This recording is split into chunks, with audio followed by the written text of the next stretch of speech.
Good morning sa inyo. Trabaho tayo.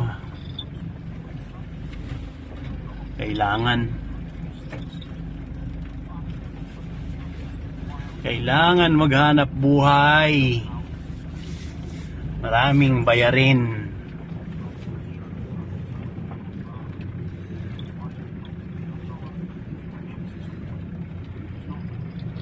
Kumusta ang lahat? Samahan nyo ako, may gagawin tayong nabaling poste. Ayun, ang mga baka ko, nailipat ko na. Mamaya uli, bigyan ko sila ng panibagong pagkain. At ayan naman yung mga baka ko na may sakit. Yan. 5 yung may sakit ko ngayon. Pero tapos ng gamutan. Ito naman yung gamit ko rito sa farm.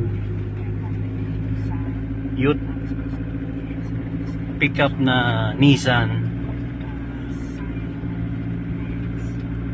May gagawin tayong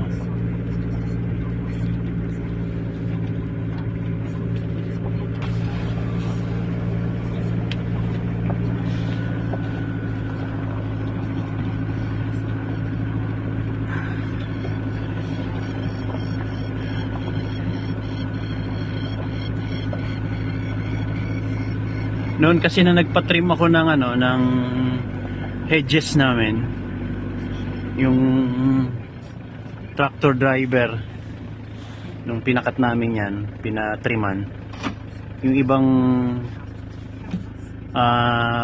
gate namin, yung mga poste, yung posting ganon, yung iba nasagasaan nila. So may mga iba na dapat i-repair. Yun nga, yung mga nabali. Yan ang kapaligiran ng farm na pinapasukan ko. Bundok. Tahimik dito sa New Zealand.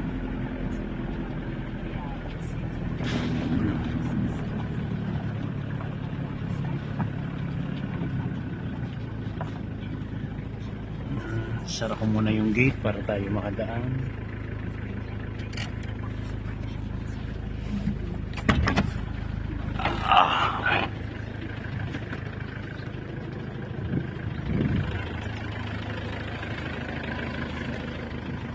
Nakabukas tong gate na to, gawa nung diyan ako kumukuha ng pinakakain ko sa kanila. Yon. Sara ko muna. Tapos ito ang bubuksan ko kasi may sira. Ang sira dito yung nandun sa dulo.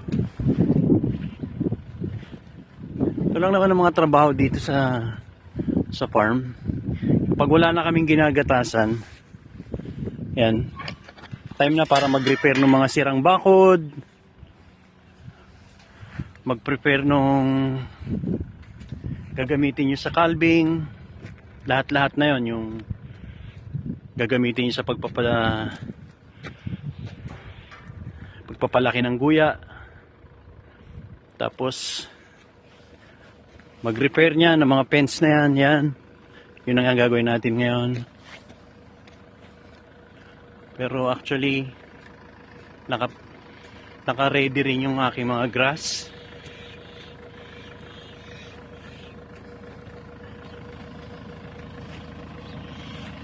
Yan ang gamit ko rito sa farm.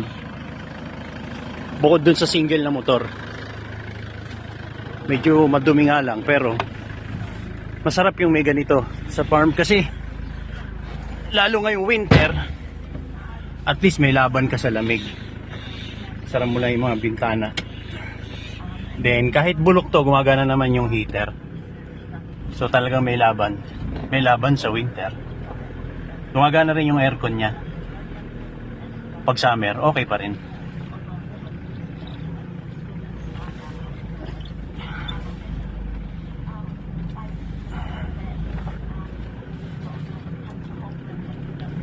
Tapos dyan babalik yung baka ko by next week.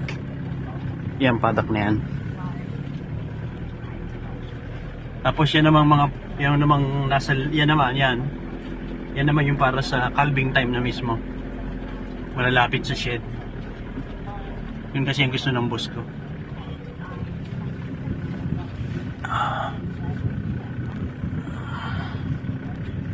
Makapal na yung damo rito. Kailangan na talagang ipaano. Yan. Dito tayo. Yan ang bali. Nung dumaan dito sa gate na to, yung traktor para i-cut to, i-trim to, sumabit. Kaya kailangan i-repair. Yan ang gagawin natin.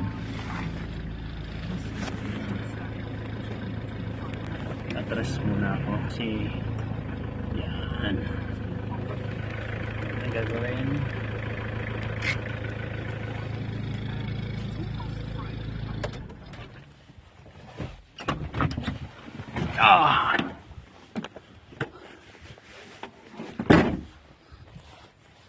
Yan o, bali.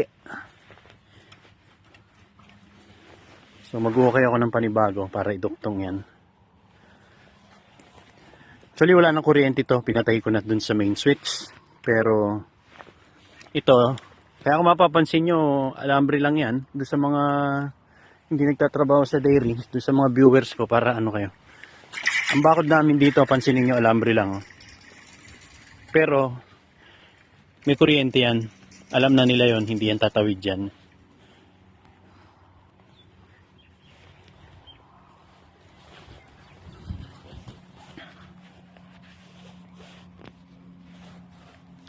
Yan, gagawin natin yan. Mag-ukay ako rito. Di-disconnect ko muna yung wire na yon para maikabit ko doon sa bagong post ni kakabit.